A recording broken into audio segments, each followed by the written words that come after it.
Rain hammered against the empty bus stop as Maya hugged her backpack to her chest.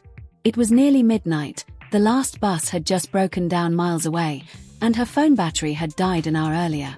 She wasn't scared, just exhausted. It had been a long week, filled with overtime shifts and worries she didn't have the energy to sort out. Just when she began to consider walking home, headlights cut through the rain.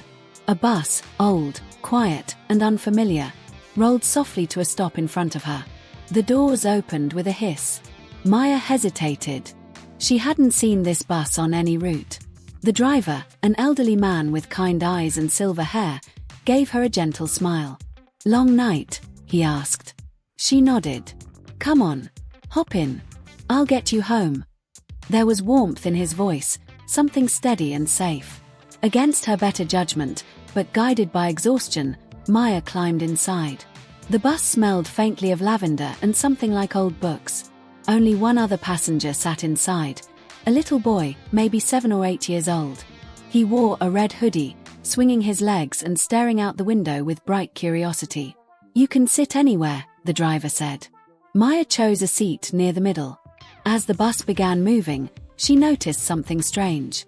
The streets they passed were familiar, but somehow calmer, brighter, as if the city had been washed clean of noise and worry.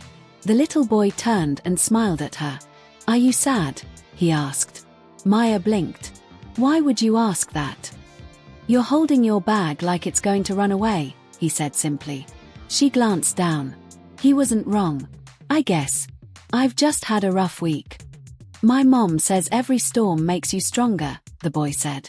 "But I think storms make you tired first." Maya let out a small laugh. "Yeah, that sounds right." The boy grinned, pleased with himself. As the bus rolled on, Maya felt something she hadn't felt in weeks, her shoulders relaxing, her breath slowing. She looked out the window.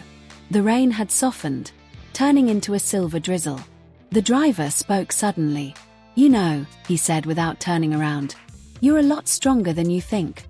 Most people would have given up on a day like this. But you didn't. You waited. You held on." Maya stared at the back of his head. She had never seen him before.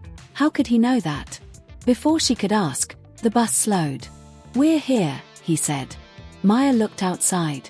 They were in front of her apartment building, yet she didn't remember giving the address. She stood, confused but grateful. "Thank you. I didn't get your name."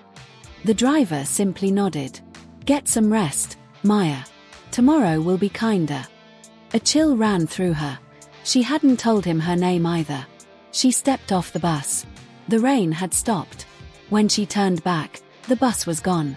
No sound, no headlights, not even tire tracks on the wet road. Just silence.